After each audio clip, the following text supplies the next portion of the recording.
আসসালামু আলাইকুম। প্রিয় দর্শক, এই মুহূর্তে সবচেয়ে আলোচিত বিষয় হচ্ছে সংস্কার।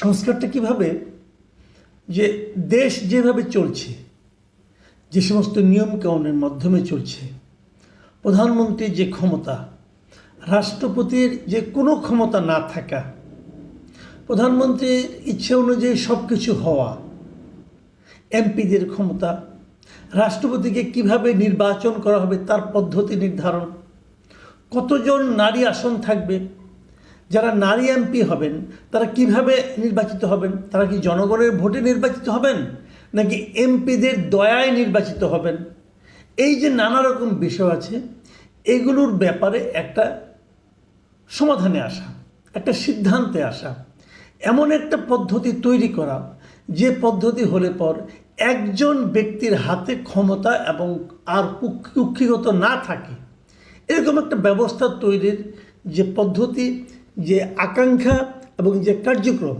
সেটাই হচ্ছে গিয়ে সংস্কার। এ ধরনের একটা সংস্কার করার কাজ করছে এই অন্তর্বর্তীকালীন সরকার। তারা শুরু থেকেই বলে আসছে সংস্কার না করে কোনো কিছু করা যাবে না এবং সংস্কার করে তারপরে নির্বাচন, সংস্কার না করে কোনো নির্বাচন হবে না, এটাই হলো মূল দাবি। এবং এই দাবি নিয়ে কিন্তু শুরু থেকে নানা ধরনের কথাবার্তা হচ্ছে। কোনো কোনো দল বলছে সংস্কারের তো শেষ নেই, আপনি আজকে একটা সংস্কার করলেন, তারপরে কাজ করতে করে যে দেখবেন যে আরেকটা সংস্কার করা দরকার, আরেকটা করতে হবে। সংস্কার একটা চলমান পদ্ধতি, অতএব সংস্কার নিয়ে এত বাড়াবাড়ি করা দরকার নেই। এবং সরকারও একটা সিদ্ধান্ত নিয়েছে যে তারা বিভিন্ন রকম সংস্কার প্রস্তাব দিয়েছে। এই প্রস্তাবগুলি এসেছে বিভিন্ন সংস্কার কমিশন গঠনের মাধ্যমে। আমি আপনাদের সংক্ষেপে ধারণাটা দিচ্ছি আর কি। বিভিন্ন কমিশনগুলি বলছে, যেমন একটা হলো মিডিয়া বিষয়ক সংস্কার কমিশন, একটা হলো বিচার বিষয়ক সংস্কার কমিশন, একটা দুদক বিষয়ক দুর্নীতি বিষয়ক সংস্কার, একটা সংবিধান বিষয়ক সংস্কার, একটা নির্বাচন কীভাবে হবে সেই জন্য নির্বাচন ব্যবস্থা বিষয়ক সংস্কার কমিশন। এই সবগুলি কমিশনের কিছু কিছু কমিশনের রিপোর্ট একত্র হয়েছে। সেই রিপোর্টগুলি ওনারা আবার বিভিন্ন রাজনৈতিক দলের কাছে পয়েন্ট পয়েন্ট করে লিখে পাঠিয়েছেন যে এই পয়েন্ট আছে, এই পয়েন্টের মধ্যে আপনি কোনটার সঙ্গে একমত, কোনটার সঙ্গে একমত না, কোনটার সঙ্গে আংশিক একমত, কেন আংশিক একমত সেটা লিখে পাঠান। এইগুলি করে করে সমস্ত পলিটিক্যাল পার্টি তারা মতামত লিখিতভাবে নিয়েছে। নেওয়ার পর এখন তারা আবার আলোচনায় বসেছে যে যেগুলো তারা মতামত দিয়েছে, যেগুলো নিয়ে বিরোধ আছে, সেগুলোতে কতটুকু কমানো যায় কিনা, এই কমানোর চেষ্টা চলছে। এখন এই কমানোর চেষ্টার এক দফা হয়ে গেছে। এবং সংস্কার কমিশনগুলি নিয়ে এই যে প্রথমত 6টা সংস্কার কমিশনে যারা প্রধান ছিল তাদের নিয়ে আবার গঠন করা হয়েছে একটা জাতীয় ঐকমত্য কমিশন। এই কমিশন গত 20শে মার্চ থেকে 19শে মে পর্যন্ত, মানে পুরো 2 মাস তারা বিভিন্ন পলিটিক্যাল পার্টির সঙ্গে আলাপ আলোচনা করেছে। করার পর কিছু কিছু বিষয়ে একমত হয়েছে এবং কিছু কিছু বিষয়ে একমত হয়নি। যেগুলো হয়নি, যেগুলো আলোচনা করে সমাধান করা যেতে পারে, একটু চেঞ্জ করা যেতে পারে, সেইগুলি নিয়ে আবার নতুন করে বসেছে ঈদের আগে। ঈদের আগে 2 জুন মাসের 2 তারিখে তারা সবাই মিলে বসে একটা আলোচনা হয়েছে। প্রথম দিন, সেদিন প্রধান উপদেষ্টা নিজেও ছিলেন, অনেকের সঙ্গে আলাপ আলোচনা করেছেন কীভাবে করা যায় না করা যায় এগুলো নিয়ে। তারপরের দিনে আলোচনা শুরু হয়েছে, একটা মুলতবি ছিল ঈদের কারণে। তারপরে মঙ্গলবার থেকে আরেকবার শুরু হয়েছে, মঙ্গল বুধ, আজকে বৃহস্পতিবার গেল। এর মধ্যে কতগুলি বিষয় নিয়ে দ্বিতীয় পর্যায়ে আলোচনা হয়েছে যেগুলো নিয়ে বিরোধ ছিল। তার মধ্যে একটা ছিল সংবিধানের 70 অনুচ্ছেদ। 70 অনুচ্ছেদ আপনারা জানেন, 70 অনুচ্ছেদ হলো এরকম একটা অনুচ্ছেদ যে যদি কোনো এমপি নির্বাচনের পর যারা এমপি থাকবেন তারা যদি তাদের দলের সিদ্ধান্তের বিরুদ্ধে কোনো ভোট দেন তাহলে তারা সংসদ সদস্য পদ থাকবে না। দল একটা সিদ্ধান্ত দিল যে কালকে থেকে মানে একটা জিনিসপত্রের দাম বাড়বে, অথবা একটা আইন জারি করলো, এই আইনটা কালকে থেকে চালু হবে। এখন ওই দলের কেউ যদি বলে না এই আইনটা আসলে চালু করা ঠিক হবে না, অতএব এটা প্রত্যেকটা আইনই তো ভোটে পাস হয়, তো উনি বলেন যে এই আইনটা আমি পক্ষে আমি ভোট দেবো, বিপক্ষে ভোট দেবো। বিপক্ষে ভোট দেওয়ার সঙ্গে সঙ্গে তার সংসদ সদস্য পদ বিলুপ্ত হয়ে যাবে, সে আর এমপি থাকবেন না। তো এইটার মাধ্যমে এরকম আইন থাকলে হয় কি, সংসদে কোনো অর্থ থাকে না। মানে ভোটাভুটি যখন হচ্ছে তখন ধরেন যে বিএনপির লোক, তাকে বিএনপির যে সিদ্ধান্ত ওর পক্ষে ভোট দিতে হবে, বাইরে আর কোনো ভোট দেওয়া যাবে না। এটা ছিল সত্য অনুচ্ছেদ, এটা স্বাধীনতার পর থেকে চলে আসছিল। অনেকেই বলছিল এটা থাকা মানে হলো গিয়ে গণতন্ত্র বলতে কিছু থাকতো না, সব তো একজন ব্যক্তির ইচ্ছার উপর সব নির্ভর করবে। তো এইগুলি বাতিল করার ব্যাপার নিয়ে আবার সংসদের যে স্থায়ী কমিটি হবে, সেই স্থায়ী কমিটিতে কারা মানে কে কে থাকবে, কোন ধরনের লোক থাকবে, বিরোধী দলের কয়জন থাকবে, এইগুলো নিয়ে আলোচনা হচ্ছিল। নারী সংসদ সদস্য কয়জন হবে এবং নারীরা কি সরাসরি ভোটে নির্বাচিত হবে না কীভাবে হবে, কোন প্রক্রিয়া হবে, এটা কি ঘুরে ঘুরে হবে, আর এই বছর এই 100, আগামী বছর অন্য জায়গার 100, এরকমভাবে হবে পাবলিকের ভোটে না কি, এরকম নানা রকম অপশন নিয়ে আলোচনা হয়েছে। বিভিন্ন দেশের উদাহরণ টানা হয়েছে, করা হয়েছে। এগুলো শুনলে কিন্তু ভালোই শোনা যায়। আলোচনা হয়েছে প্রেসিডেন্ট নির্বাচন নিয়ে, কীভাবে প্রেসিডেন্ট নির্বাচন করা হবে। এখন যেমন প্রেসিডেন্ট নির্বাচিত হয় কেবলমাত্র সংসদ সদস্যদের ভোটে, প্রস্তাব এসেছে না এবং যদি সংসদ উচ্চ 2 কক্ষ হয় তাহলে সংসদের উচ্চ কক্ষের সদস্যরা ভোট দিবে। আবার কেউ কেউ বলেছে না, বিভিন্ন সিটি কর্পোরেশনে যারা জনপ্রতিনিধি আছে তারা ভোট দিবে। আবার অনেকে বলেছে না, যারা নাকি ইউনিয়ন পরিষদের মেম্বার চেয়ারম্যান আছে তারাও ভোট দিবে। মানে প্রায় 70-80 হাজার লোকে ভোট দিয়ে একজন প্রেসিডেন্ট বানাবে। এই সবই সবগুলির পক্ষে বিপক্ষে যুক্তি আছে, এই যুক্তিগুলি তারা দিচ্ছে। কিন্তু আমি এগুলি নিয়ে খুঁটিয়ে আলাপে যাচ্ছি না, আমি মোটা দাগে কথাটা বলি। মোটা দাগটা হলো যে গতকালকে আমরা দেখেছি যে কয়েকটা পলিটিক্যাল পার্টি তারা রাগ করে বেরিয়ে গেছে। তারা অভিযোগ করেছে যে এনসিপিকে বেশি গুরুত্ব দেওয়া হচ্ছে, তারা যেটা বলছে সেটা মানা হচ্ছে। আবার কেউ কেউ বলছে যে না, জামাতকেও বেশি গুরুত্ব দেওয়া হচ্ছে, জামাত যেটা বলছে সেটাকে তারা মানছে। তো এই যে মানে জামাত এবং এনসিপিকে বেশি গুরুত্ব দেওয়ার অভিযোগ, এই অভিযোগটা কি একেবারে মিথ্যা? না, তাও বোধ হয় না। এটা আবার ধারাবাহিকভাবে প্রকাশ্যে লাইভ দেখানো হচ্ছে কোনো কোনো টিভিতে, বিটিভিতে। আমি একদিন দেখেছি, আমার কাছে এই অভিযোগটা কিন্তু একদম উড়িয়ে দেওয়ার মতো মনে হয়নি। আবার বিএনপিকে দেখছি আমরা যে বিএনপি ম্যাক্সিমাম ক্ষেত্রে, অনেক ক্ষেত্রে দেখছি বিএনপি কিন্তু যে সমস্ত প্রস্তাব আসছে প্রস্তাবে বিরোধিতা করছে, কারণ বিএনপি বিরোধিতা করা খুব স্বাভাবিক। কেন?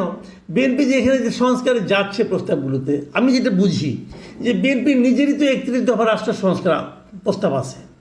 তো সেই প্রস্তাবগুলি কিন্তু এই সংস্কার প্রস্তাবের আগেই তারা দিয়ে রেখেছে, আরও কয়েক বছর আগে। তো তারা ওটা নিয়ে অনেক হোমওয়ার্ক করেছে, তারা মাঠ পর্যায়ে লোকজনের সঙ্গে মিশেছে, বসেছে। তো তারা কেন তাদের যে 31 দফা প্রস্তাব সেটাকে বাদ দিয়ে তারা এই সংস্কার আসবে কেন? আসার তো কোনো কারণ নাই রে ভাই। তারা বলবে যে আমাদের প্রস্তাবগুলো আপনারা বিবেচনা করেন আগে। এটাও কিন্তু অন্যায় প্রস্তাব না যে আমরা তো কিছু প্রস্তাব দিয়ে রেখেছি, সেই প্রস্তাবগুলোর আলোকে আপনারা নতুন নতুন প্রস্তাব দিতেন। আবার অনেক পলিটিক্যাল পার্টি এমনও মত থাকতে পারে, তারা ভাবছে যে এই যে সংস্কার প্রস্তাবগুলি যে আসছে এগুলি কে দিছে, কে তৈরি করছে? কিছু এনজিও, কিছু বুদ্ধিজীবী এবং কিছু বিদেশি ভাড়াটে ব্যক্তি। এখানে যে 6টা কমিশনের মধ্যে আমি তো 3টা কমিশনের নাম বলতেই পারবো, যে 3টা কমিশনের যারা প্রধান তারা বিদেশি নাগরিক। তারা এসে এখানে এনসিপি তারা এসে এখানে এই প্রস্তাব বানাচ্ছে দেশ কীভাবে চলবে। দেশ কীভাবে চলবে এটা বিদেশিরা কেন বলবে ভাই? আমরা বলতে পারি না? আমাদের লোক নাই?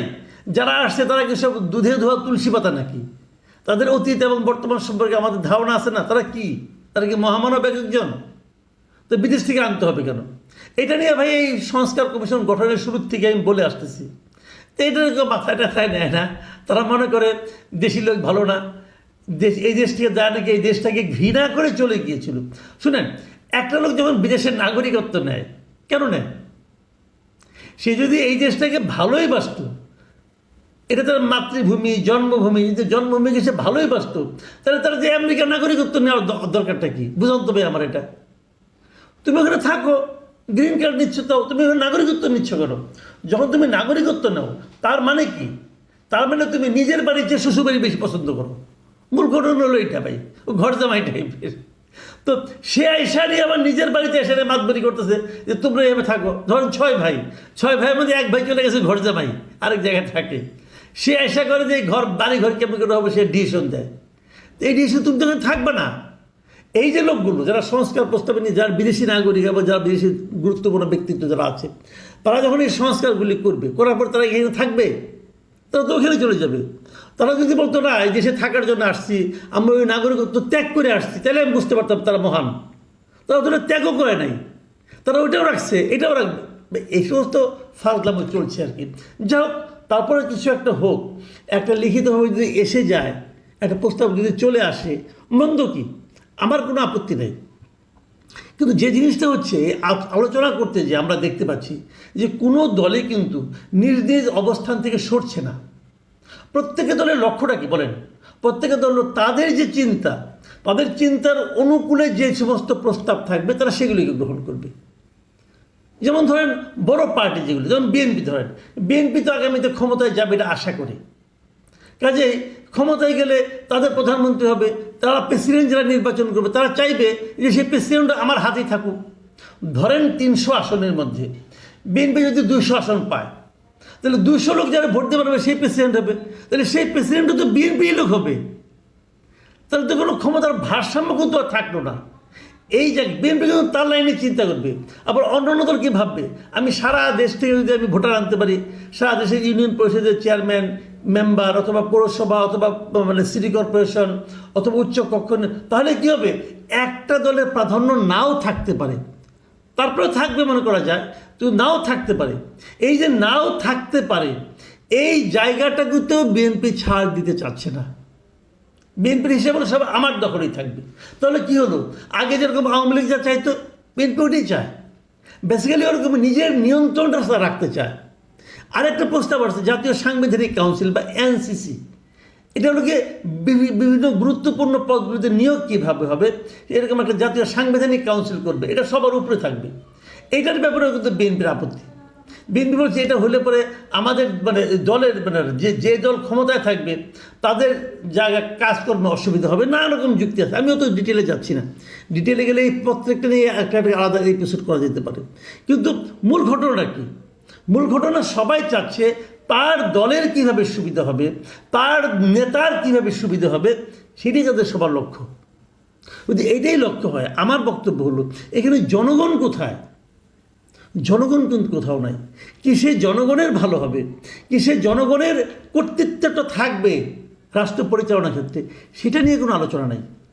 তাদের লক্ষ্যটা হলো কোনোভাবে জনগণ একবার আমাদের ভোট দেয়, তারপর 5 বছর আমার স্বৈরতন্ত্র চলবে, আমার ইচ্ছা মতো দেশ চলবে। নো, প্রত্যেকটা মুহূর্ত জনগণের ইচ্ছা মতো দেশ চলবে এরকম ভাবনা নিয়ে কেউ আসছে না। এইটাই হলো দুঃখের বিষয়।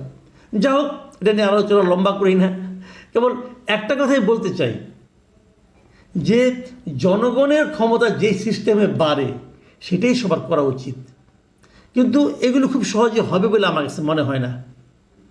এই সংস্কার কমিশনের ভবিষ্যৎ আমি খুব ভালো দেখি না এই কারণে, যেগুলোই পাস হোক না কেন এখানে আলটিমেটলি যখন একটা পলিটিক্যাল পার্টি আসবে তারা এগুলো অনেক কিছুই মানবে না। না মানলে আপনি তাদেরকে আটকাবেন এরকম কোনো নিয়ম আপনি তৈরি করতে পারবেন না।